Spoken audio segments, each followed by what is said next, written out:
sunod-sunod ng patas sa patas hanggang maging triumphantly. Na ibig sabihin, ngayon panalo ka na.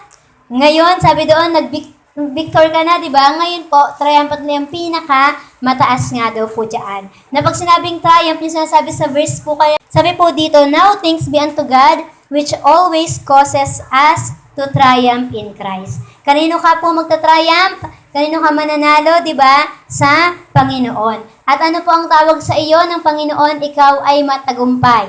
Kaya nga po, di ba, last time, ano pong sabi ko sa inyo, hindi ka lang isang Christian, ikaw na ay ano ang tawag doon? Victorious, sabi doon, Victor, Christian, at kung ano man ang pangalan mo nga po. Kaya sabi di po dito, the world we are living is, sabi diyan, full of challenges. Nabuhay po talaga tayo sa mundo na punong-puno ng challenges. Kaya di ba, hindi po talaga ako nagagulat sa taong may problema. Kasi ako din naman po may problema. Pero ang ano lang po, ang pinagkaiba natin, di ba?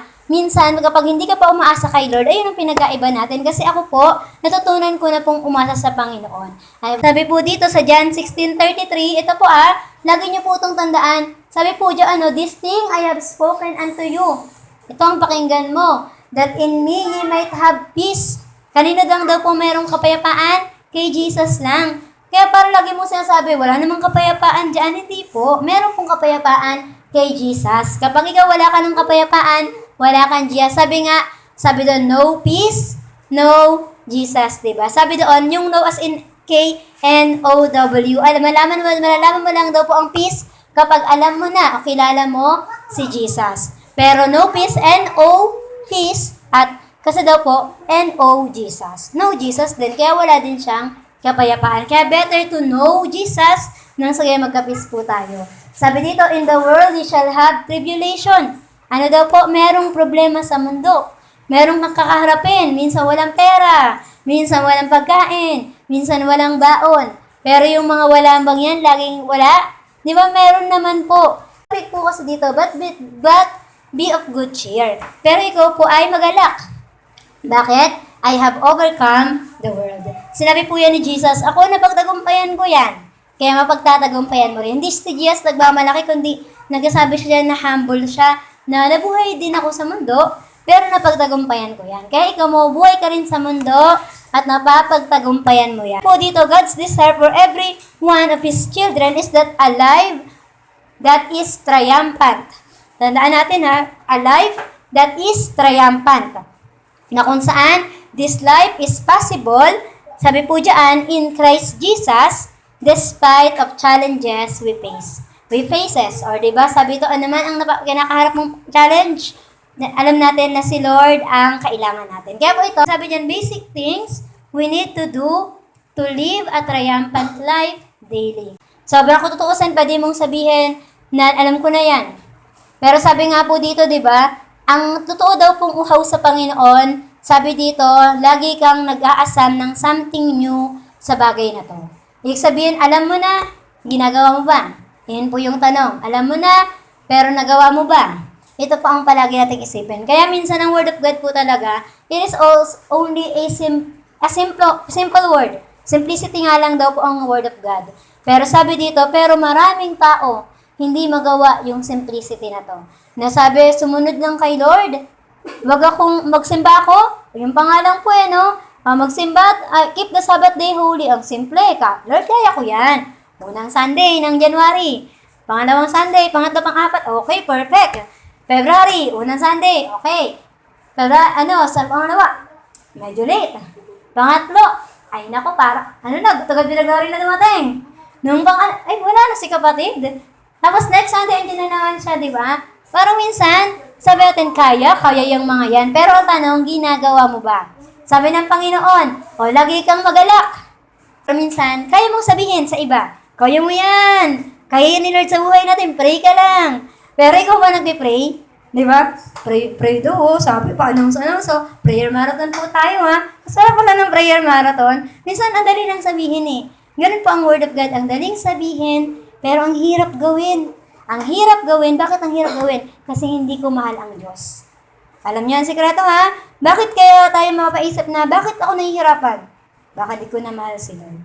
Lagi mong tandaan, kapag nahihirapan ka na, balik ka ulit sa pag-ibig mo sa Panginoon. Ang number 1, sabi po dyan, Trust in the Lord with all your heart. Ano daw po? Trust in the Lord with all your heart. Madali po magtiwala. Madali kapag alam mong ginagawa, di ba po? Kung ano pwede natin sabihin na, ay, tiwala ko dyan sa batang yan, magaling yan, gumagawa yan ng assignment. Paano po kapag hindi po siya gumawa ng assignment one time? Di ba minsan nga po sa atin, ang bilis natin nasasabi sa tao, yung bagay na negative. Tapos ang bagay pa na yun, ayun pa yung mas naaalala nila. Oh, sabi sa ako ng teacher ko, tamad ako. Pero sinabi lang ng teacher mo, isang beses lang, nung hindi ka gumawa assignment. Di ba? Tapos yung tao na yun, minsan po, ay, di ko na pagkakatiwalaan. Kaya nga po, di ba, ang hirap, sabi, ang hirap talagang maging Kristiyano. Kasi tinitingnan ka eh. Hindi ko alam kung kanina ba yung nasabi. Yung sinasabi nga po na, may sinabi kanina, nalimot ako bigla eh. Yung sinasabi nga po na, Christian yan, pero ito pa yung gumagawa ng ano, di ba? Parang minsan, may mga narinig po ako dati, sabi niya, basta ako, Choy, hindi naman ako Christian dati, pero mabait talaga ako. Masama pa nga yung pastor na kasama ko dun eh. Minsan may mga ganun po sila nasasabi, di ba? Kasi minsan po kasi tayo na nga yung Christian, tayo pa yung parang di mo pagkatiwala. Tiwala ka palagi kay Lord. Laging Lord, ang hirap niya pong, pakisamahan. Pero magtitiwala ako kay Lord. Kahit mahirap siya pakisamahan para kay Lord, lagi niya pong isipin ha. Gagawin mo, bakit ka nakikinig sa magulang mo? Kasi mahal mo si Lord.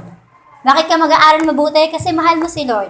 Bakit ka makikipagkaibigan sa napakahirap kaibiganin na yan? Kasi mahal mo si Lord. Alam nyo, kapag minahal mo talaga si Lord, lahat ng mahirap para sa'yo, nagiging madali. Naiintindihan natin? Kaya itong pagtitiwala sa Panginoon, napaka-basic lang. Sabi, si Lord ang bahala. No, hindi po natin napagkatiwalaan ang Diyos, pero si Lord lagi niyang sinasabi, pagkatiwalaan mo ko. Diba? Parang hirap ba ng sitwasyon mo ngayon? Pagkatiwalaan mo, kaya ko yan. Sa tulong ko, makakayanan natin yan. Ganon yung sinasabi ng Panginoon. Kaya nga minsan, di ba, sabi, bakit with all your heart?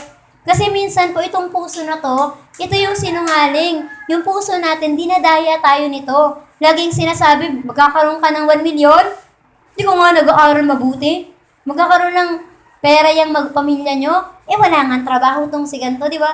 Hindi sila kasi yung pagkakatiwalaan mo, hindi sarili mo, si Lord. Siya ang bahala sa lahat ng pong na yun. Kaya nga po sabi dito, di ba, tandaan po natin, lean not on our own understanding. Kung ako lang, ang hirap intindihin. Lord, ang hirap naman intindihin. Papatawarin ko to, di naman humingin sorry. Kahapon may nag-share po sa amin, nakakagulat yung topic about sa finishing well. Pero nakalagay doon, yung by faith daw. Kasi hindi nakalagay yung word na forgiveness. Nagulat ako sa last na session, forgiveness ang topic ng pastor, di ba? Meron doon naiyak na sabi niya, yung kaibigan ko, nag-share lang naman ako sa Facebook ng ganito, di niya na naging kaibigan, na-offend sa kanya. Tapos sabi niya, pinatawad niya kahit hindi humingi ng sorry sa kanya. Parang yung pastor na nagsalita doon, kahit di na humingi sorry, isa-isa yung mga member na yon, natuturo ko yun dito ngayon. Pero hindi masama magsalita. Ang hindi ng pastor magsalita, sabi niya, pero lahat ng yon, ipinagkatiwala ko kay Lord. Kaya di ba hindi daw naramdaman, parang si Jesus daw. Nalala niyo yung kwento? Kung na-share na sa inyo, na yung mga disciple, hindi nila nalaman kung sino yung magde-deny kay Jesus kasi lahat sila mahal na mahal ni Jesus. Di ba yung ganong bagay na parang ansaya, no? Na parang nababuhay ka sa mundo, na parang makikita mo na lahat yan nanginangingitian mo, lahat yan nakakamayan mo, lahat yan nag-chat mo, ay, kamusta ka na? Uy, namiss na kita, di ba? Kasi alam na, yung kahit ito, ginawan ako nito ng masakit.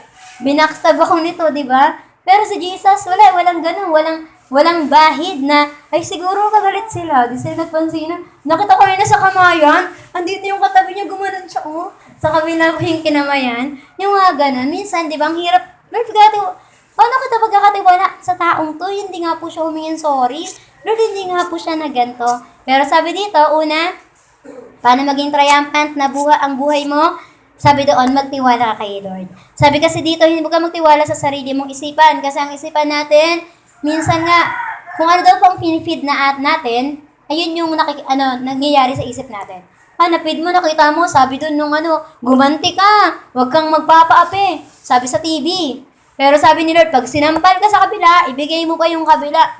Dalawa yan, di ba? Pag sinabing maglakad ka 1 milya, dalawahin mo yung milya, di ba? Parang naisip mo, Ang hirap naman ng pinapagawa, parang papasakit naman sa buhay. Ito mas madaling gumanti kaya. Mas madali kayang siraan yan.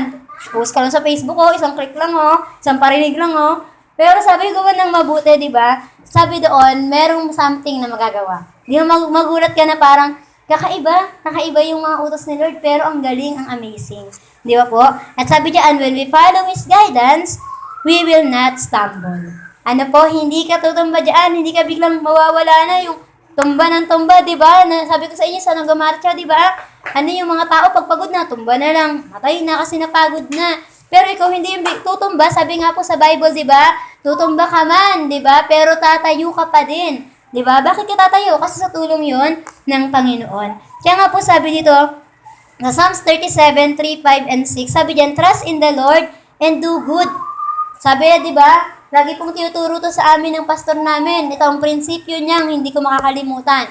Walang masama sa paggawa ng mabuti.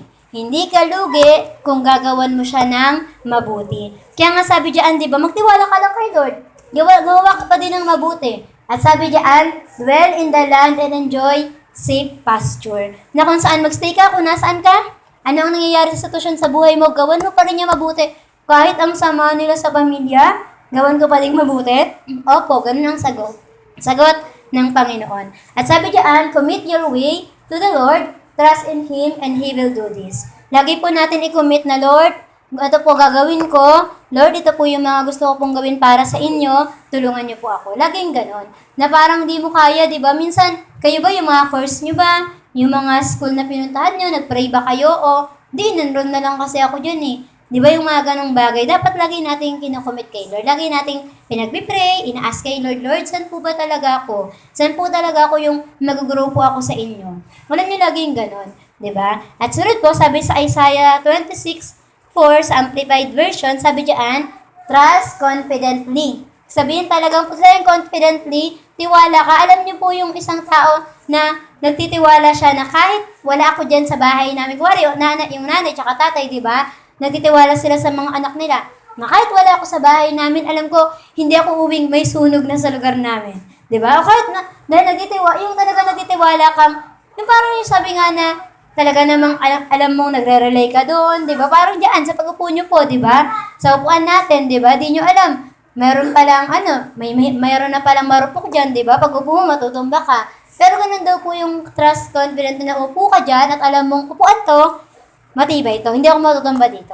Yung mga ganun naman pagkatiwala sa Panginoon ang buhay mo. Sabi diyan, in the Lord forever. He is your fortress, your shield. Wala kang tagapagtanggol, wala kang shield. Di ba si Lord po, siya ang ating fortress and shield. Your banner, sa sinabing banner, ito nga po yung nagawagayway ng katagumpayan. For the Lord God is an everlasting rock. At sabi diyan, the rock of ages. Yung rock of ages. Ibig sabihin ng rock of ages kasi si Lord po talaga, matibay siyang sandigan. Sabi po dito, in the ancient time, panahon pa ng kalululuhan mo, andyan na ang Diyos. Bible pa lang, di ba? Hindi pa pang anak yung mga, kung saan ka mang ninuno ng galing, di ba? Sabi po diyan, andyan na ang Diyos. At siya ang matibay na sandigan, siya po ang pwede mong hawakan sa panahon na nag-wave na o nag-shake ng iyong pananampalataya. Kaya po minsan ka pa nangihina ka, huwag mong sabihin na, hanapin ko lang po muna sarili ko. Hindi mo yun mahanap. Naintindihan, walang taong nakapagsabi na umalis siya, hinanap niya sarili niya at natagpuan niya ang sarili niya. Wala, di ba? Pero merong nagsabi, nung nakita ko ang Diyos, natagpuan ko ang sarili ko. Kasi nalaman niya ang standing niya kung sino siya sa Panginoon. Kaya pag nangihina, hindi iyak ang tropa, di ba? Ang kasama mo. Hindi, pwede umiyak, pwede yan. Hindi ka sabing masama yun, di ba? Pero, wag naman dun lang, di ba? Nalugmok ka na lang. Hindi alak ang best friend mo kapag may problema. Hindi sigarilyo, hindi sugal, hindi kaibigan, di ba? Hindi yung mga yan, si Jesus ang lapitan mo. Di ba? Kasi yung mga yan, pag nalasing ka na, tulog ka na, di ba? Bulagdak. Yung mga lasing minsan, di ba, nasa kalsada na lang. May one time nakita ko sa loob, sabi ko, wala ba siyang bahay? Pero ang ayos ang suot niya eh. Parang magulat ka na lang na, talaga sa suot pa tapos yung pala, lasing kasi, lasing sick mo eh. Yan dyan siya. Di ba minsan yun, ang pagising naman niya, hindi pa rin yung problema, nawala po ba? Hindi naman. So, meron kang Jesus, di ba? Umiyak ka ngayon, di ba? Nag-pray ka, tumawag ka kay Lord. Hindi man agad natapos yung problema, at least, na-relief yung puso mo. Na there's something inside of you, parang may tinik na naalis sa puso ko, di ba? Na kanina, todo hagulgul ako dito, ngayon umokay na. Ganun po ang totoong pagtitiwala kay Lord. Kaya po sabi diyan, when we trust in the Lord, with all our heart, we will not be moved by what we see. Ano daw po, kung nagtitiwala ka kay Lord, with all your heart, you will not be moved by what you see. Ang nakikita ko ngayon, parang ang chaos sa Pilipinas. Pero nagtitiwala ko kay Lord na magiging maayos yan. Naiintindihan? Huwag kang magtiwala sa nakikita mo lang. Kasi ang nakikita mo, sinungaling yan. Diba? Ang nakikita mo, temporal lang yan. Ang nakikita mo, ngayon lang yan. Pero sabi dito, sabi diyan, but what He says. Ano ang sinabi ni Lord? Sabi ni Lord, magiging matagumpay buhay ko. Sabi sa Bible, matagumpay buhay ko. Sabi nga dun sa kanta kahapon, I am what I am, says I am. Ako ay ako, dahil kung ano ang sinabi ng Panginoon sa akin na ako. Ganun yung kanta, di ba? I am what I am. Di ba ganun na, paulit-ulit yung sinasabi kahapon sa GCF nung nag-aawitan kami doon. Pero nag-impact yun sa akin. Tama, ang sinabi sa akin ni Lord, matagumpay kami. Ang sinabi sa akin ni Lord, ito kami, ganyan kami. Di ba? Kaya yun yung i-claim mo, hindi yung I am what my mother says I am. Sabi nga, tamad daw ako. Tamad siguro talaga ako. Hindi ganon. Kundi, sabi lang yun ng mama mo. Mama mo lang yun, di ba? Pero si Lord, mahal ka niya. Si Lord, pag sinabi ng mama mong tamad ka, di magpakasipag ka. Kasi sabi ni Lord, masipag ka anak. Di ba? Galingan mo dyan. Ayun yung sinasabi ni Lord. Kaya po tandaan natin, by what Jesus says, by what the Lord says. At sunod pa pangalawa, ito na po yung sabing know who you are in Christ Jesus. Kilala mo ba kung sino ka? What is your standing in the Lord? Same time, di ba? Merong sinasabi dito na right standing in the Lord. Ay, alam ko, ako ay kinatawad ng Diyos. Ay, alam ko, ako ay ginagamit ng Diyos by His grace, di ba? Ay, alam ko, ito ako sa Panginoon. Kaya nga po sabi diyan, know who you are in Christ Jesus. Hindi sinabi dito, know who you are in the world. Kasi kung sa word lang, baka yung mula sa pinakamayaman, ikaw yung pinaka-least. Naalala niyo sabi ni Gideon, oy, huwag niyo na po akong gamitin. Di po talaga ako magiting na sabi ikaw magiting, na alagad ng Panginoon. Ay, hindi po ako magiting. Ako po ang pinaka-least sa kay Benjamin, sa tribo ni Benjamin. Ganun pa talaga po siya magsalita, di ba? Pero nakita natin ginamit siya ng Panginoon. Kasi alam niyo po, kung iisipin natin yung sasabihin ng ibang tao, hindi ko dyan talaga maganda sa sasabihin nila. Kaya nga di ba narinig niyo po yung salitang, syempre, kwento mo yan, maganda ka dyan, maayos yung kwento mo, di ba, bida ka dyan. Pero pag kwento nila yan, hindi maganda yan, di ba? Parang sa bahay niya, pag tinanong ko, ay, ano po, tita, Ate Rod, si Rolly po ba, mabait po ba yan sa bahay? Sabay na paisip si Ate Rod. Kasi iisipin niya, sasabihin ko ba kay Pastor yung totoo? Oo, pagkatakpan ko muna yung anak ko. Yung mga ganun, di ba? Minsan meron po kayong pinuntahang bahay. Sabihin po namin, ay napakasipag po niyan ng anak niyo po yan sa church. Naguhugas po yan doon. Sasabihin ng nanay, di naman niya naguhugas dito sa bahay Plastic tong batang to. Di ba? Minsan ganun. Pero sabi po dito, di ba? Tandaan natin, kailangan malaman mo kung ano yung standing mo. Pag sinabi yun ng nanay mo, magpakasipag ka lang. Hindi naman sinabi, wag naman natin i-block yung mga magulang natin. Ang tamad mo talaga, di yan sinabi ni Lord sa akin. Masipag ako, di ba? Pero di ka naman talaga masipag, di ba? Wag naman pong ganon. Magbago ka rin naman, di ba? Kung alam mo tatamad-tamad ka na. Pero kapag dinidiscourage ka na kasi, kumari, ito na yung demonyo, nandadaya na siya sa'yo na parang, wala ka ng pag-asa, di ka natanggap sa church na yan. Pag gano'n na po narinig nyo, kasi nungalingan na ng kaaway, napaka-imposible na hindi tayo tanggapin ni Lord. Diba? Sabi nga, yung pinakamakasalanan niya, tinanggap ni Lord. Ikaw, diba?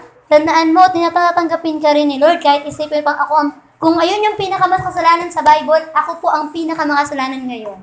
Kaya ka pa rin tanggapin ng Panginoon. Sabi dito, sa Philippians 4:13, sabi diyan kasi, diba, know who you are in Christ Jesus. Kaya sabi diyan, I can do all things through Christ who strengthens me. Sino may favorite na verse diyan, diba, na hindi ko po kaya. Pero sabi doon, you can do all things through Christ, di ba? Hindi mo kaya ng sarili mo, kaya kailangan mo si Kristo, di ba? Na magpapalakas sa iyo. Know who you are in Christ Jesus. Pangalawa, sabi po dito, sa Romans 8:14, for all who are led by the Spirit of God are children of God. O ngayon, ang tanong, ikaw ba ay anak ng Diyos? Ang tanong, ikaw ba ay talagang tumanggap sa Diyos? Di ba? Minsan, masasabi mo talagang, nakakahiyo, pare, pag meron pong di talaga kilala ang Diyos, hindi talaga niya tinanggap si Lord, masasabi niya talagang nakakahiyo naman lumapit kay Lord kasi makasalanan ako. Pero kung ikaw makasalanan pero tinanggap mo si Lord, di ba? Pwede ka pa rin lumapit sa Kanya. Sabi nga po, di ba, yung God of righteousness, hindi talaga ikaw yun. Kaya nga, God of righteousness eh. Pwede mong sabihin, hindi po ako righteous. Pero if Jesus is in you, ang righteousness ni Jesus yung nakikita sa iyo. Hindi man makita perfectly sa buhay mo, pero alam ni Jesus na unti-unti, binabago niya. The righteousness of Jesus will see in your life. Kaya nga po ang tanong namin palagi, di ba, sa mga kabataan, o tanong din po sa amin dito, ikaw ba, anak ka ba ng Diyos? Di ba yung mga basa, opo, opo. Tatanong, kailan spiritual birthday mo? Ay, ano po yun? Ay, sasabihin namin sa kanila na ito yung araw na tinanggap mo si Jesus. Kasi meron ka bang birthday? Ay, meron po. Yun yung araw na pinanganak ka, di ba? Kung wala kang spiritual birthday, ibig sabihin, hindi mo tinanggap si Jesus. Hindi ka pa niya anak. Di ba? Kasi ikaw pa ay dun sa kaaway. Kaya kailan may spiritual birthday ka, alam mo na, ito po yung araw, tinanggap ko po ito si Jesus. Itong araw na ito po yung birthday ko, itong taon na kay Lord. Ako po, sa physical birthday ko, ako ay 34 years old. Pero sa spiritual ko, ako ay magto-20 years old na po. 19 years na po ako na Christian, di ba? Ayun, bilang ko po talaga yun. Tapos pag tinanong ako, ikaw sa physical birthday mo, sa physical mo na birth, di mo alam kung ano yung tsura mo. Alam mo lang, nakahubad siguro ako kasi wala namang damit lahat, di ba po? Di mo alam kung kalbo ka ba o may buhok na, di ba?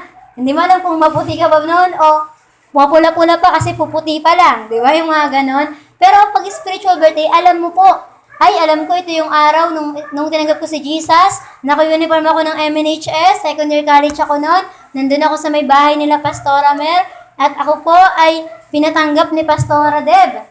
Tapos nag-speak in tongues po kami doon. Ayun yung spiritual birthday ko. Alam mo, at kinabukasan, alam ko, nagka-millennia noon. Ang daming isda. Pero nandun pa rin kami, walang pasok sa school. Pero nandun kami sa simbahan kasi may banding kami doon, fellowship with the Lord. Yung mga ganun, alam ko nangyari bago yung araw na yon, yung araw na yun, tsaka yung kinabukasan. Napaka-fresh po nun sa akin. Kahit makakalimutin po akong tao, pero yun, alala ko po yun. Kaya ibig sabihin, pwede mo masabi kay Lord kasi na, Lord, anak mo po ako sa bagay pong iyon, na tinanggap mo talaga ang Panginoon. Sa atin, di ba, minsan, ang mga magulang nyo, wala siyang magawa eh. Anak ko talaga to, hindi ko to pwedeng papalit naman ng anak, di pwedeng ganun po, di ba? Pero sa atin, tayo po ang mayroong yung sasabing, ikaw naman yung nag-accept kay Lord, kaya nagsabi na, Lord, naging anak mo po ako kasi tinanggap po kita. Hindi mo pagmamalaki, pero may pagmamalaki mong niligtas ka ng Panginoon. Di ba po? Sunod po, Colossians, sabi po diyan, 1:2-3, to God's holy people in Colossae, ito pong sinasabi niya, niyan diyan, the faithful brothers and sisters in Christ, grace and peace to you from God our Father. Sabi diyan, we always thank God, the Father of our Lord Jesus Christ, when we pray for you. Ayan o, meron po siyang right standing with the Lord. Alam niya, sino daw po ang kanyang Father ay ang Diyos. Di ba po? Kaya tayo, alam mo na ba? Kaya tawag mo na ba si Lord na Ama? Ama, salamat po sa araw na ito, Panginoon. Pag Lord kasi, Panginoon, master mo talaga yan. Pag God, parang Diyos lang, malayo sa iyo. Ano lang, ganyan-ganyan. Kaya, Lord God, para alam mong Diyos at master mo siya. Okay? Kaya po dito, alam natin na siya, ang Diyos ay ating Ama, di ba? Alam natin na kung sino tayo sa Panginoon. Alam natin kung ano ang standing natin sa Diyos. Kung ikaw ay kanyang anak, na kung saan hindi kanya nilulubayan, dahil ayon ang Panginoon sa buhay natin. At sabi nga po, the strength to go to the challenge you are facing in life has already been made available in Christ Jesus. Lahat po ng naranasan niyo, naranasan ni Jesus. Okay? Pwede mong sabihin, ako po, wala po akong magulang. Si Jesus, meron po siyang Mary at Joseph. Di ba? Hindi mo pwedeng masabi na ganun kasi nga si Jesus, di naman talaga niya nanay at tatay si Mary at Joseph. Earthly, oo. Pero di ba, hindi mo alam Ano kaya ang sitwasyon ni Jesus, di ba, nung habang nandoon siya kay Joseph and Mary? At sabi doon, after nung 12 years old ni Jesus, di na nabanggit si Joseph. Di ba, wala na po tayo nabasang kwento niya. Di natin alam na wala bang maaga si Joseph. Di ba? Wala, masabi na tayo ba ni Jesus na fatherless siya? Pero ako hindi ko rin po alam, hindi ko po sa inyo masasabi. Pero hindi natin alam yung sitwasyon. Pero alam ni Jesus yung mga sitwasyon. Ang daming pinagdaanan ni Jesus sa mundo. Naranasan ba namang i-betray, i-deny? Naranasan tulugan sa OPM? Di ba? Naranasan ba namang pagsabihan na, pero mo kasalanan, sumasama sa makasalanan? Di ba kinutya? Dinuraan, pinahirapan? Naranasan niyo po yun? Parang isip mo, di ba pala yun yung naranasan ko, ang arte ko pala. Minsan may mga ganun po tayo, di ba? Pero tandaan nyo, sa buhay ni Lord, naranasan niya po yun. Kaya ibig sabihin, available sa atin ang kalakasan. Dahil si Jesus, God is the strength of my heart. And forever, Amen.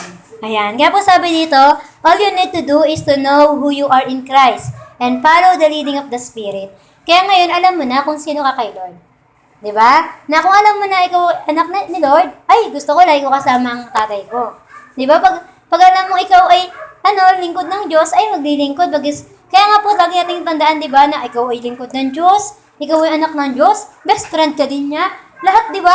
Ganun ka kaya, dahil anak ka ng Diyos, ay dahil tatay ko siya, like ko yung kasama, sama ko si Father, lagi, abide in Christ. O, dahil servant ka ni Lord, ay dilingkod ako, sabi ni Lord, mag-serve sa mga tao. Ano ako? Outreach ako. Nabigay ko yung mga flyers sa mga tao para ma-share si Lord sa kanila, di ba? Ay, sabi ni Lord, best friend ko siya. O kaya pag may kwento, Lord, ganyan-ganyan, di ba? Parang napaka-close mo sa kanya, di ba? Na parang napakadami mong pwedeng i-claim sa Panginoon. Ay, sabi ni Lord, provider ko siya. Lord, wala po akong pagkain ngayon, pero yung mga raven nga po, pinadala niyo po si Elijah, oh.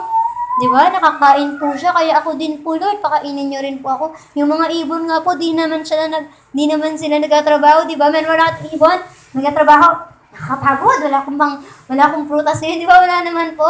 Kundi pero, sabi, nakakakain sila. Yung mga langgam mo, di ba? Liliit, pero bakit ang dami nila? Ibig sabihin na mabuhay pa rin sila. Pero kung totoo sila, tayong mga tao, patay ka ngayon, nagpitik, di ba? Ginagano lang natin. Pero magulat ka ba, buhay pa rin sila? Kasi kung laki-laki mong tao, di ba? Sa atin, malaki ka syempre sa langgam. Di ba? Ibig sabihin, kasi meron kang lakas na nanggagaling sa Panginoon. Mahal ka ni Lord, di ba? Kaya gamitin mo yan, gamitin mo magtiwala sa Kanya. May bibig ka ba? Pray ka. Di ba? Wala po akong trabaho ngayon, Lord. Mag-pray ka, di ba? Hanggang sa mag-pray ka din. Hindi pray lang ng pray, di ba? Gawa din. At ganyan talaga tayo, di ba? Sabi dito, tutulungan po tayo ni Lord. Tsaka sabi nga dyan, di ba? And follow the leading of the Spirit. Kaya po sa pangatlo, dito na po tayo, sabi dyan, be conscious of the personality in you. Ito, ang personality in you. Sino ka ba talaga? Di ba? Ano ang ginagawa mo talaga? Sino ka na anak ng Diyos? Ano po ang tinuro sa amin dito patungkol sa iyong personalidad? Sabi po, hindi ikaw kung ano nakikita namin sa church. Si Rolly, pwede sabihin kong, ay si Rolly, mabait to, palangiti itong bata. Kasi yun yung nakikita ko sa church. Pero ang tanging makakapagsabi sa kung sino talaga siya, totoong-totoo siya sa kanya, syempre yung kasama niya. Pwedeng sabihin ng mama niya, di ba? Ay, bakit naman umaga-umaga na kasi mangot ka agad? Pero sabi, di ba, palangit eh. At ito pa ang pinaka mas malalim. Ang nakakaalam talaga kung sino ka, ay kung ano ang nakikita ng Diyos sa iyo. Di ba, sabi nga, we cannot hide anything from God. Na parang, maging honest ka na talaga. Yung lagi natin sinasabi na mahina ka ba, maging honest ka na kay Lord, di ba? Kaya ngayon, ito pong, para magkaroon ka talaga ng triumphant living, be conscious of your personality. Ano ba akong tao? Mahina, ano ba ako? Lagi ba ako nanghihina? Negative ba akong tao? Di ba yung lagi na, walang pag-asa, yung lagi ba akong ganun? Kung ganun na daw ako, di ba, o ikaw, tandaan mo, dapat malaman, bumalik ka sa number 2. Know your standing in the Lord. Sabi nga kasi dito, you, dear children, are from God. Ano daw po? Saan ka galing? Kay Lord.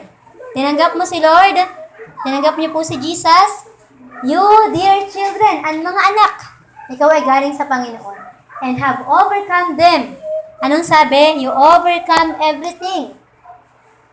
At sabi diyan, because the one who is in you Sino daw po ang one who is in you? Yung sinasabi, the one, si Jesus po yan. That the Jesus who is in you is greater than the one who is in the world. Dapat pala na-edit ko siya, dapat malaki yung 1 dito, maliit yung 1 dyan. Hindi ko lang na-edit kasi copy-paste ko lang siya. Kaya sabi po dito, di ba, na sino daw mas great si Jesus na nasa sayo kaysa sa demonyo na nasa paligid. Naintindihan? Kaya pag nakakarinig ka na ng bagay na manghina ka na lang, di ba kaya nga po sabi sa amin, huwag kang Facebook ng Facebook. May mag-post ka, manghirap mabuhay sa mundo. Sabi mo magko-comment, baka matay ka na. Di ba mga gano'n parang, ay baka tama yung sinabi, isa na nga lang na-comment, ayun pa. Di ba parang may mga gano'n? Pero greater is Jesus is in you. Kung Kristiyano ka na nangihina, alam mo saan lalapit. Kristiyano ka na, ilang taon ka na kay Lord eh. Lagi ka na lang bang i-encourage na kayo mo yan. Galingan mo. Pero, hindi naman kami mapagod sabihin yun sa'yo. Pero sana ikaw din, i-encourage mo yung sarili mo. Kasi great si Jesus. Dapat nga ikaw, dahil may Jesus ka, ikaw yung nag-encourage sa iba. Dahil may Jesus ka, dapat ikaw yung nag-aaya sa kanila. Hindi yung ikaw na yung may Jesus. Ikaw pa i-encourage. O pre, tapos binura ka pa, inuman tayo, kaya mo yan. Diba ganun ba yung sagot nila? Ikaw yung may Jesus, ikaw pa ang in-encourage. Kaya ng unbeliever. Kaya tandaan mo na greater is Jesus. Tandaan mo, ang tatay ko ay ang Diyos.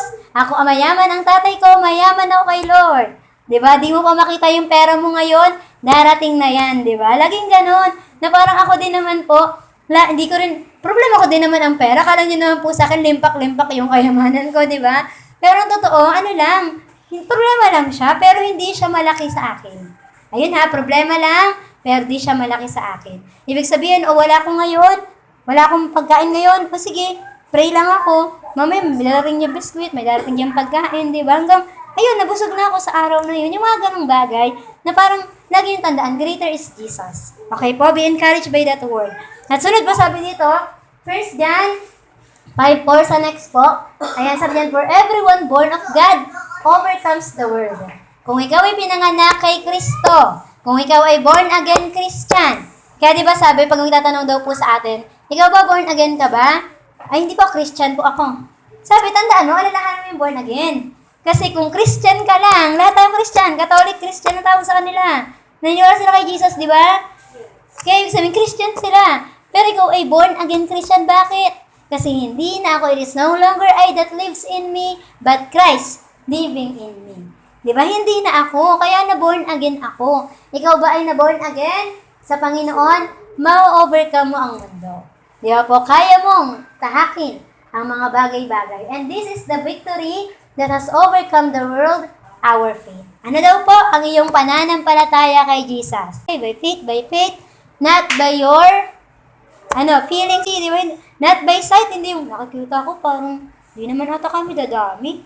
Parang di naman ata, hindi yun. By faith, dadami yan. Magiging malakas yan kay Lord. Maglilingkod yan sa Panginoon. Sisipag din yan. Di ba yung mga ganong lagi sabihin natin?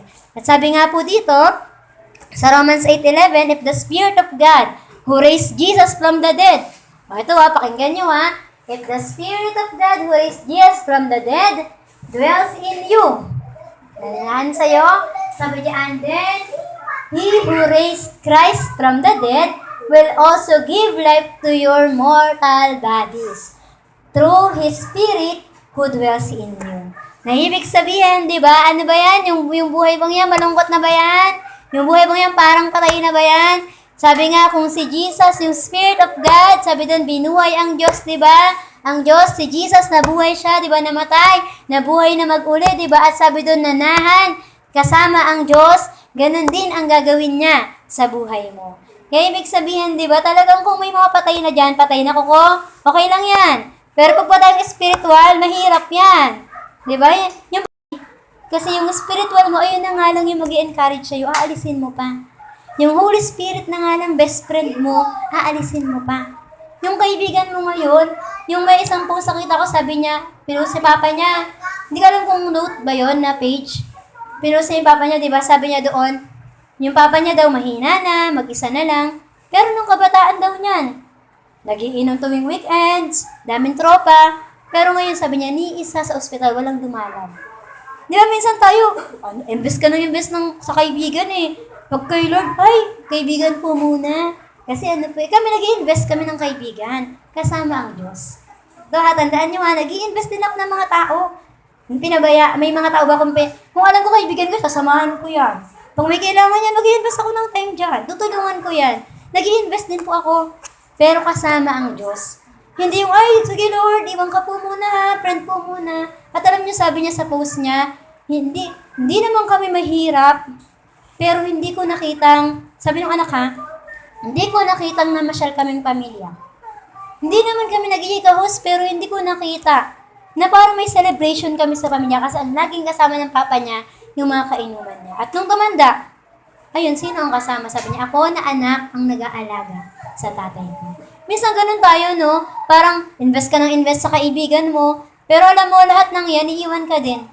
Si Lord lang ang may iwan sa'yo. Tanging si Lord ang may iwan sa'yo. Pero kung mag-i-invest ka ng kaibigan kasama ang Diyos, ang dami na ng circle of friends nyo, ang saya nyo pa. Kasi si Lord talagang, kung si Lord ang kasama mo, di ka niyan pababayaan. Si Lord ba mapagpabaya? Hindi. Di ba? Si Lord ba walang pakialam?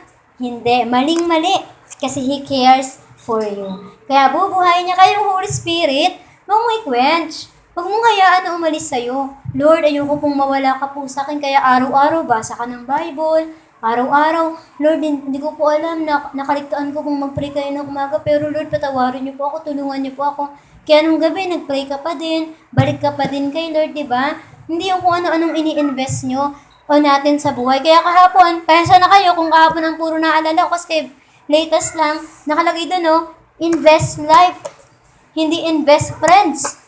Hindi invest money. Sabi life to life.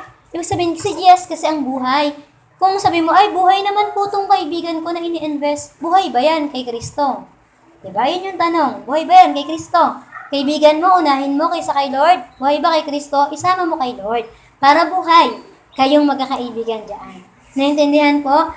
Kaya ayun po yung tandaan nyo. Sabi dito, we must be conscious of the fact that the Blessed Holy Spirit come to dwells in our, sabi dyan, regenerated human spirit. Si Holy Spirit, lagi kanyang kasama.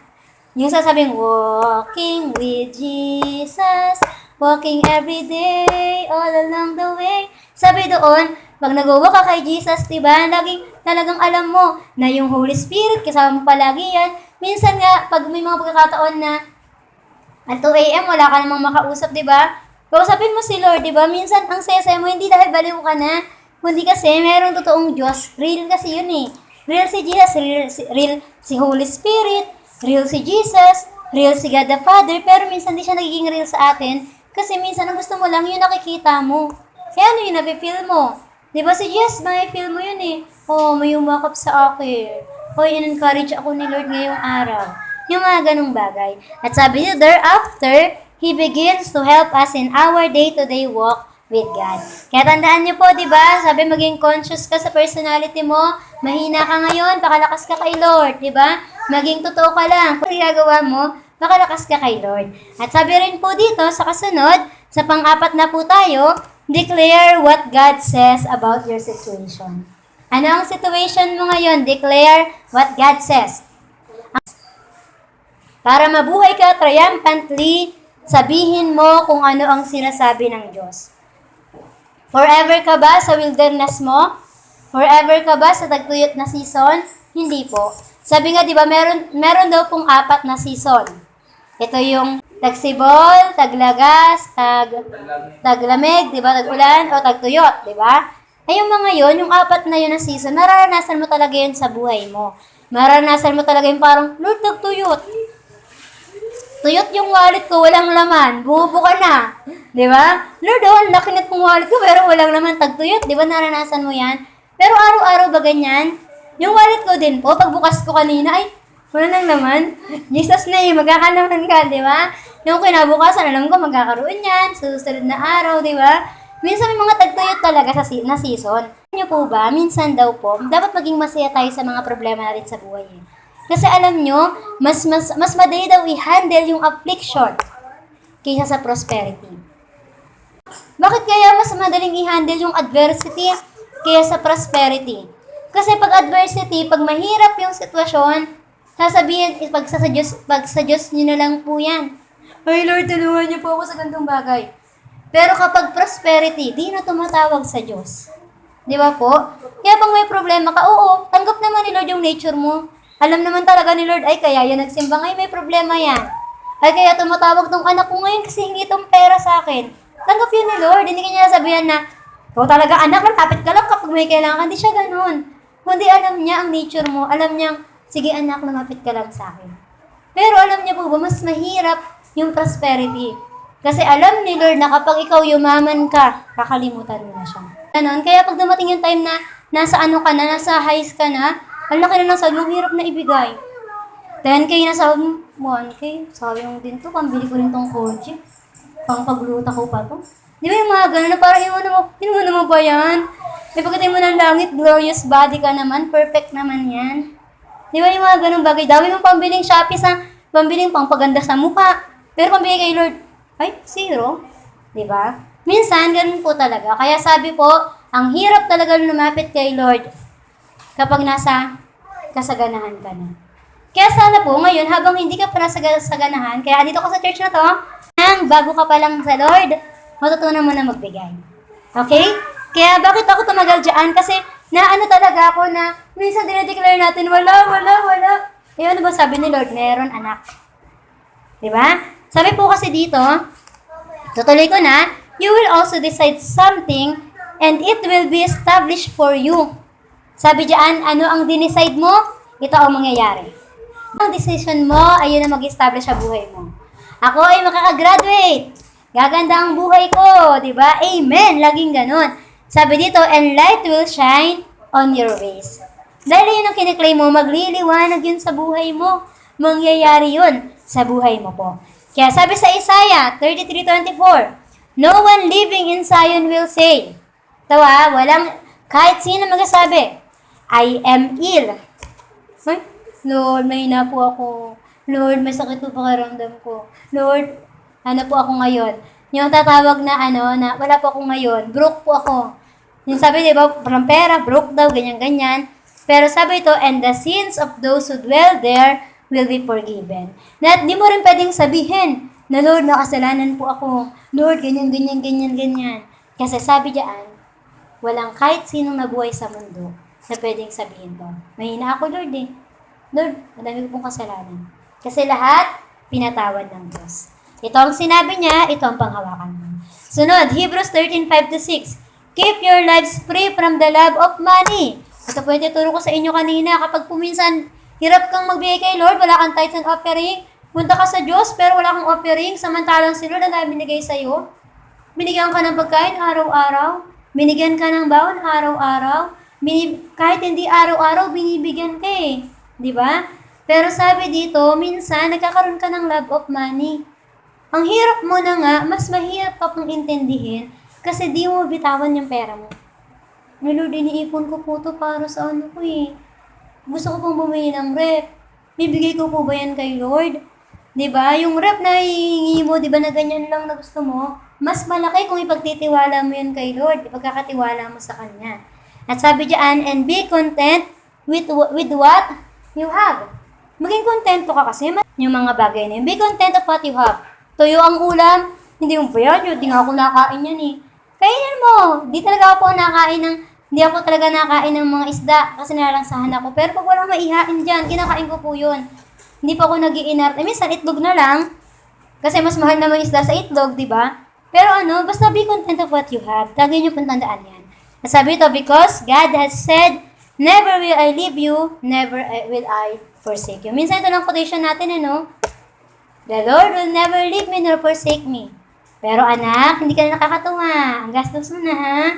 Sabi ni Lord, di niya ako pababayan, kaya pupunta ako ngayon ng MOA kahit wala akong pera. Diba? Pero nalimutan mo yung uno. Sabi niya, be content of what you have. Diba? Buong pag-aaral ko, hindi ako nakasama sa field trip. Basta nakakwento ako, nakapunta na kami dyan. Ewan ko kung field trip ba yun? O sa church na ba? Pero nakapunta pala ako. Parang thankful ko kay Lord na, grabe, in the history, nung college ako, nakapag-field trip pala ako. Di ba? Oh, parang ganun, parang naging kontento ka lang kasi. Kaya ano man po yung ibigay sa akin ngayon. Para like kung naisip, ano mang pera yan, tapatan mo ako ng 1 million, tapos trabaho ko, sa'yo na yung 1 million mo, uy.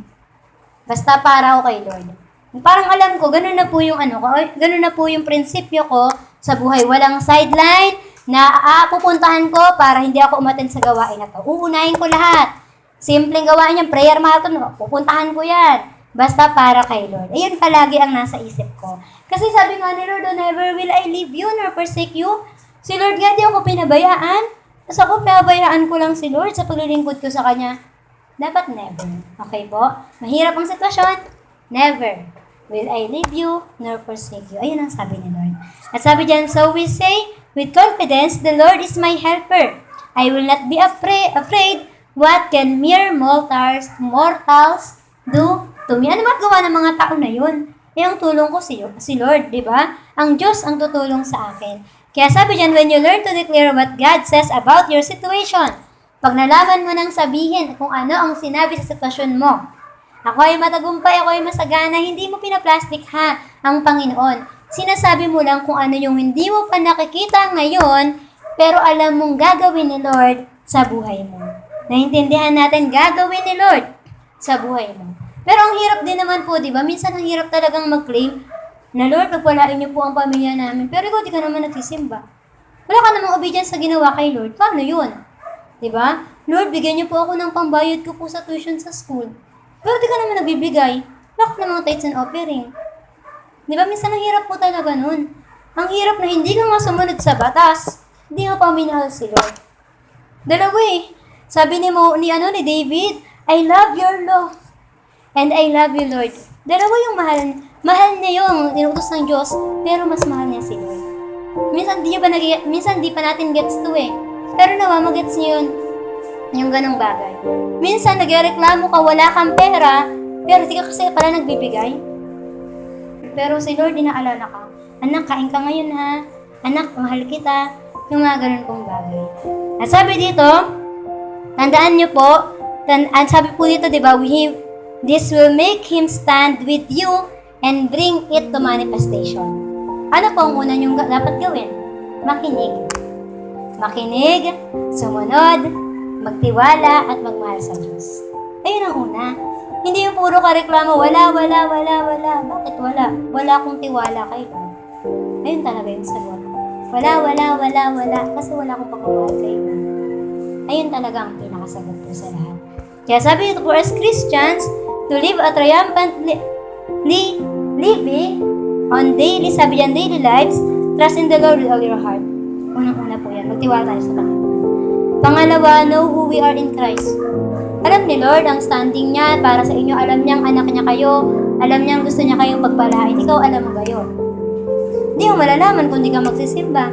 Ay, na-share pala doon nila pastor na ito pala ang dapat mong gawin. Sabi yan, be conscious of personality in us. Naging negative na ba ako? Nakalimutan ko na bang ako ay co-inheritance ni Jesus? Diba? Dapat malaman mo yun. At pang-apat, sabi dito, declare what God says about our situation.